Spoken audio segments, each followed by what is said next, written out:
that on a monthly basis, Nigeria lose about $1.9 billion worth of crude oil to thieves and inefficiencies. That is $22 billion lost every year. Until today, those inefficiencies, those leakages that contribute almost about $80 to $97 billion had not been fixed. As at 2000 to 2007, and even up to 2011, we didn't have the kind of banditry and insurgency that we had in Nigeria, ranging from Boko Haram to the bandits, to the Fulani militia, to the herdsmen terrorists, to the unknown gunmen, and to all manner of miscreants and criminals terrorizing Nigeria. We had farmers going to the farm. Under Akiwumi Adesina, we have very proactive agro-development schemes. Today, we practically import everything we consume. We import on an annual basis over $11 billion worth of food commodities. We import palm oil. We even imported fish worth about $800 million. We are not addressing the fundamental issues that created the problem that we are in now. And we are busy rejoicing. We are busy screaming. We are busy making a mockery of people who are sound and fundamentally right. Now, let me tell you what is happening here. By simply increasing the MPR to 24.5%, what Cardoso simply did was to create an instrument that will create opportunity for foreign portfolio investors to move in their dollars. They are hot money. They will buy the treasury bills of the federal government. They will buy the debt instrument of the federal government. Let me tell you, they will simply end up crowding out the private sector from the credit market. Today, if you're going to borrow money from the banks to do any transaction in Nigeria, as an honest entrepreneur, you will not get any interest rate that is less than 36%. Go to any bank today and look for it. And by the time you factor in the inflation rate of 29%, 0.9%. By the time you factor in the other cost of production, you will discover that your cost of production will always be over 100%. So what margin will you put that will make you competitive compared to other goods and services produced in the other economies? And we are not looking at this. We are busy singing Kumbaya over nothing. Let me tell you what's happening here. The whole global world is laughing at us. Global investors are laughing at us. They are making a mockery of us. It's like a boy who goes to the village to sell his father's prime property to honest and to smart investors at a discounted price. He takes the money to go and smoke Igbo and drink Kongogoro, while the person who bought the property at a greatly undervalued rate will now make money at a later date. Let me tell you what's happening. Foreign portfolio investors are not foolish. They are like sharks. They move where there is so much smell of blood. And we have given them that smell of blood. Some of you are not aware that the MPR rate in some countries like Japan is almost negative. Let me tell you, some of these portfolio investors will flood into our market with dollar. They will come with dollar. They will borrow money from their own banks at 1%. They will bring the money and hand it over to CBN and do a swap. And let me tell you, for those of you who are ignorant, swap simply means they will tell CBN, I am bringing $2 billion into your economy to buy so instruments. In the next 6 months, in the next 1 year, I am taking those monies back. I am going to set down my portfolio and I'll take the money. You're going to give me dollar at so rate, and I'm going to pay a premium. CBN, of course, they are desperate and they will agree. Or they can provide another hedge mechanism and they will inflow this money. Foreign portfolio investors are not foreign direct investors. They are not foreign direct remittances. They are hot money. They will go as quickly as they come. And of course, as the CBN is tightening the news, creating a retail window, which is very, very good, these monies will flow in. And as these monies are flowing in, these guys will, of course, buy the bill into the economy. It's all right, Mr. Nnameka.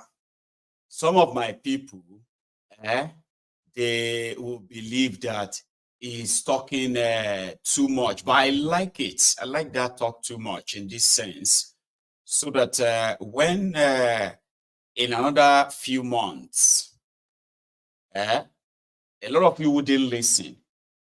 But you just remember that Mayegun said this whole thing is like a Ponzi scheme. It's going to all fall back in a way that it is not sustainable. That's the only thing you will remember. And in a few months' time, when the whole house of cards comes crashing, Mayegun, you are a prophet. I am not a prophet. You see, the evidence of what they are doing, their crime and criminalities are not that. They are always in the open. But you know where the problem is? A lot of you actually wanted even their scam to become real. And, you know, let's give them chance, you know, you give them time, and let us see how that one will go. Like gamble. Because you really wanted what they are saying to you, which is mostly different from what they are doing. You really want that to come to be true, to be true, or to happen. But you see what that Nnameka was saying is that there are so many factors why Nigeria Naira is weak. And it will remain weak no matter how much of this artificial pushing or promises that they are making to foreign direct portfolios. I mean, I actually wanted you to hear the part foreign direct portfolios and foreign direct investments. Me and you, when they send money to Nigeria, we have greater value, added value to what Nigeria is getting from us. Because all the money we are sending to Nigeria, they are interest-free. Foreign direct investors, these are people that will bring their legitimate money. They will bring them to Nigeria to come and invest. You can see the physical investors. You will see the physical investments. Foreign direct portfolio, they are like lenders. You have to tell them that there are things that you could give to them and turn to cash. But if they can provide you cash now, you will take it. So what they will do is that these guys will now, like in the UK, there are some businesses they call the hedge fund. This hedge fund, they are people who manage other people's money. The money is there.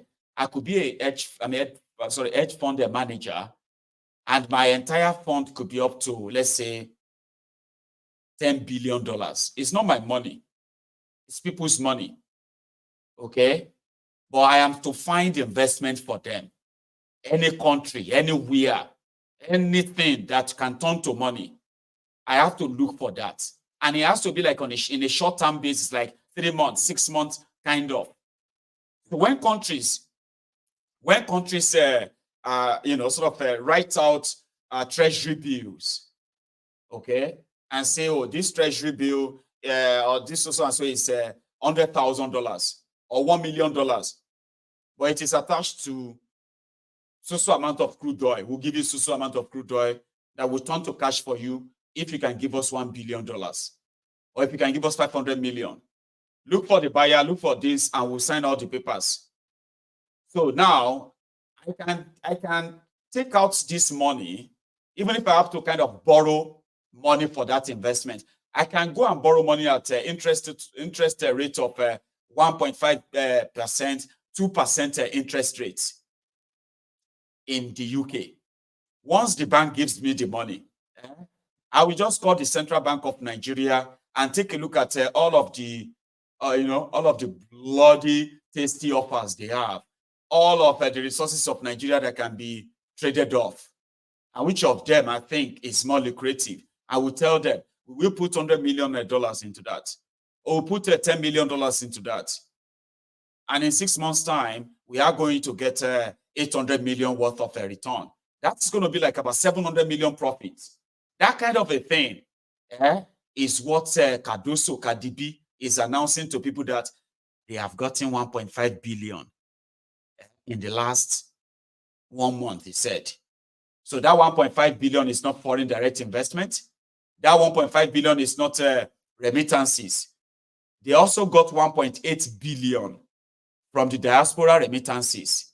These are money that are in the country. For those of you who are carrying out different projects in Nigeria, or even family projects, right? Which never ends.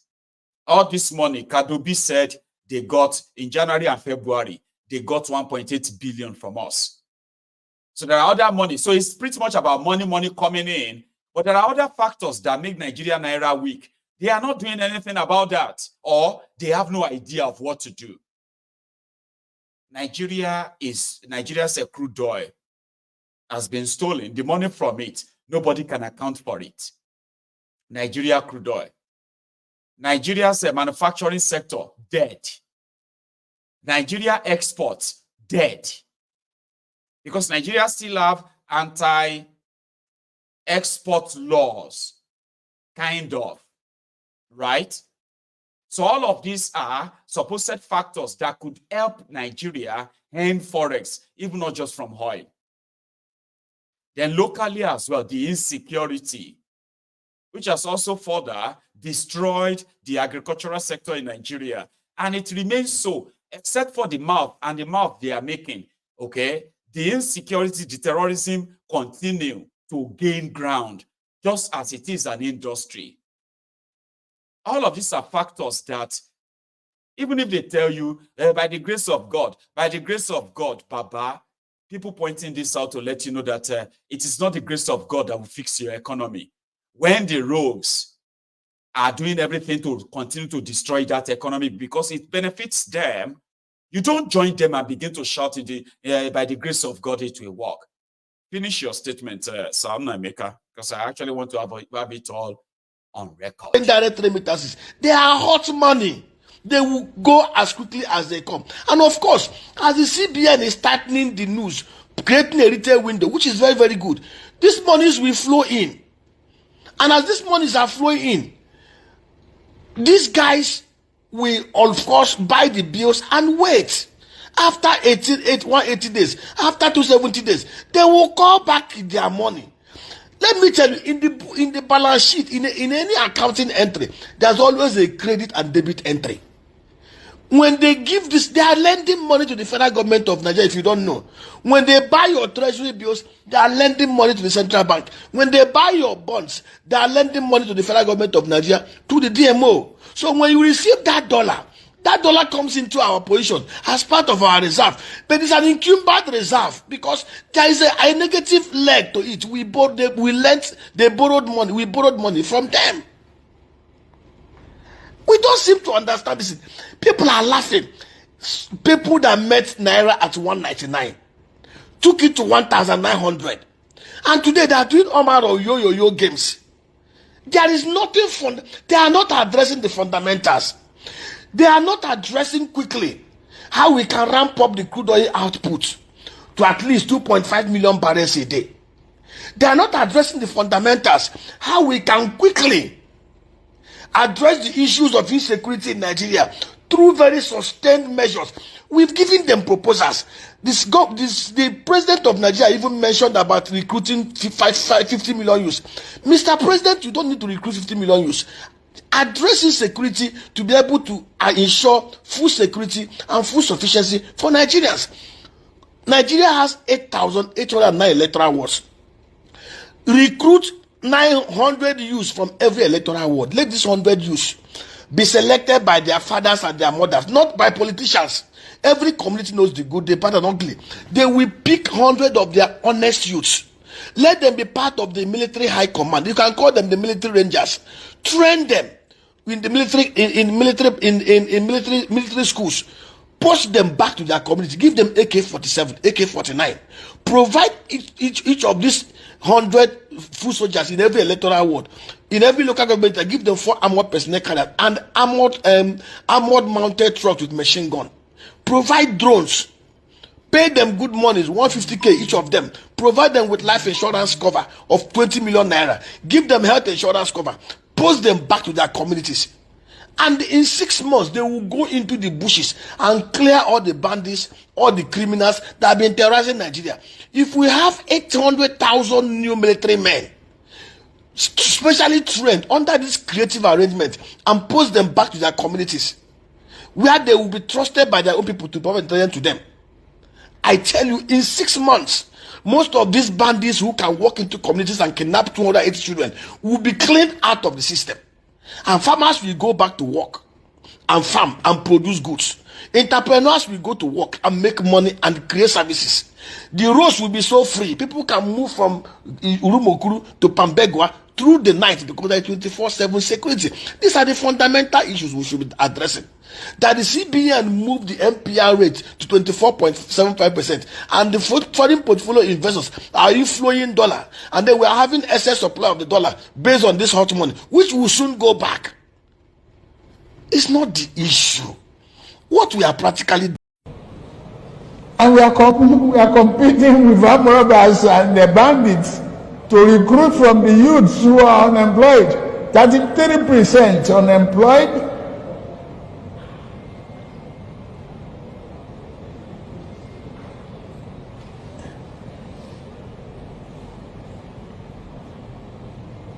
Recruit 50 million youths into the army and the other thing. Take away from their recruitment source.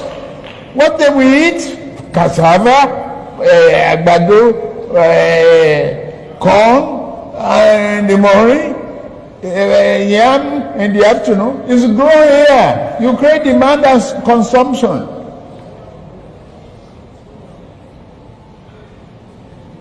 For over 5 million army of boot camps. We create our food. I mean, that's money for the farmers. That's consumption for the soldiers and skill development. Don't call them illiterate. Don't talk about illiteracy. Anybody who can own gun, who can handle gun, who can cock gun and clean the chamber and cock and shoot is technically competent to repair a tractor in the farm. Continue. 70 years old man.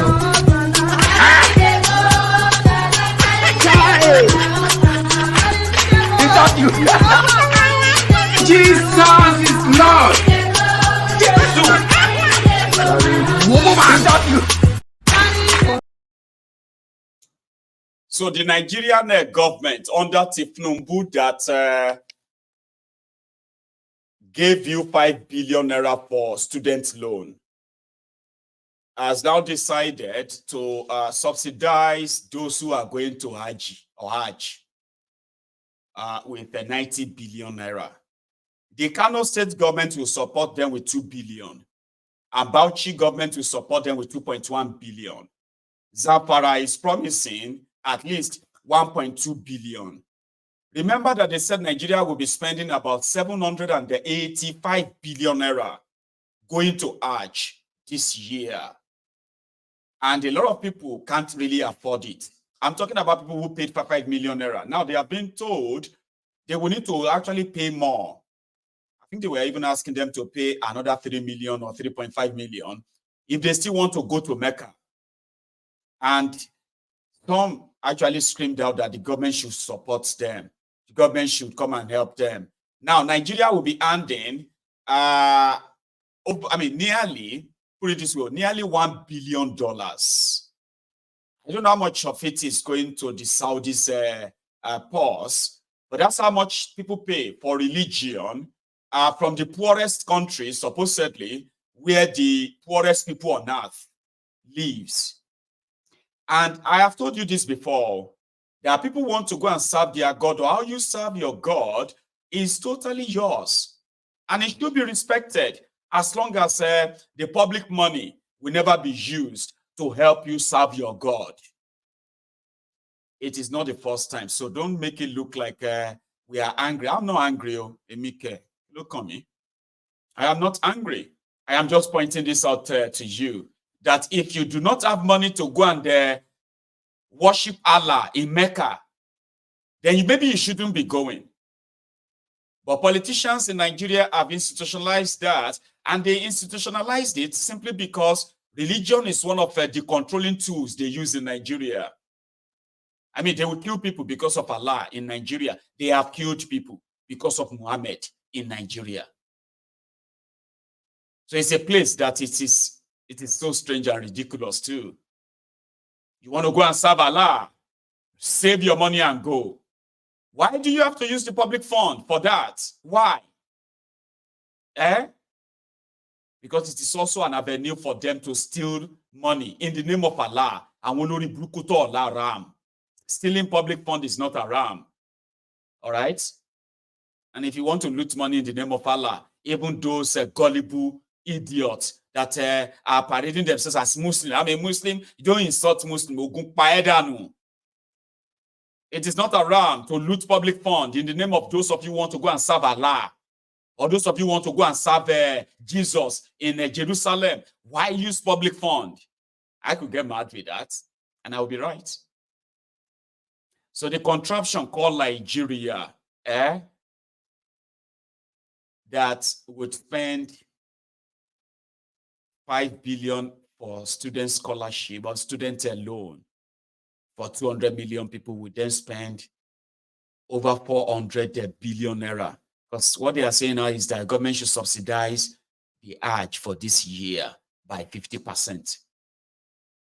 Bauchi will spend 2.1 billion for people to go and pick up stone and stone devil in Makkah. And then they will go back to Nigeria and say, Allah have answered their prayer and the rest of all that thing they say to themselves when they return back to the shithole. That's why you will return back to the shithole. If you don't have money to go to Mecca, maybe you should not go to Mecca. All right? Don't go to Mecca if you don't have the money. But not in Nigeria. But in that same Mecca, in case if you don't know, all of now where they arrest people because they are eating, because you are fasting. They offended you. It's against our belief. Don't eat when we are fasting.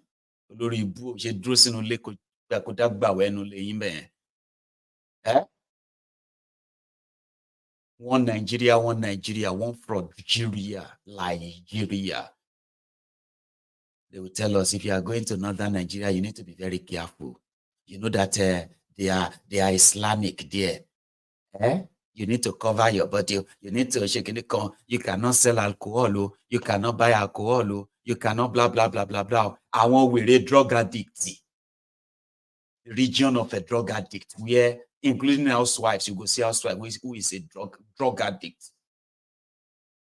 But there are those who shout haram, haram, haram here. Anyway, Saudi Arabia that you are going. If I go to Saudi Arabia now, I will go to the bar and drink. You know that, Sha? I can club in Saudi Arabia now. Yeah, I can go to club and talk to girls. Yeah, we can do all that shit, man. Yeah, in Saudi Arabia now. Even Miss Saudi Arabia is running in the next Miss Universe competition. And you lori buruku ten panyon Nigeria because of Allah. This is Miss Universe of Saudi Arabia. I remember in 2000 and when was that year again that they started killing? They killed over 200 people in Kaduna because of Miss World. That they wanted to bring Miss World pageantry to Nigeria. And they started killing people in Kaduna. Now the place where una they go to, the foundation of Islam, the place that you think you are more Islamic than them. They are Arabs. They are Muslims, Abi. Their women are now driving. Their women are now doing everything that they told you in your Quran and all of that. That is why you are archaic today, and you will kill somebody because of your religion. So a lot of people are now asking, what kind of religion, what kind of Islam are they practicing in northern Nigeria? We hope you are evolving too, as the rest of the world is evolving, okay? I am thinking that we should take calls tonight, but I'm also pretty much like, I don't know if I have already overshot my time, but yeah, let's take calls, okay? The line is there open. The number is on your screen, but most importantly, at least like the broadcast before you leave, okay? If you have to, I will be back in a minute.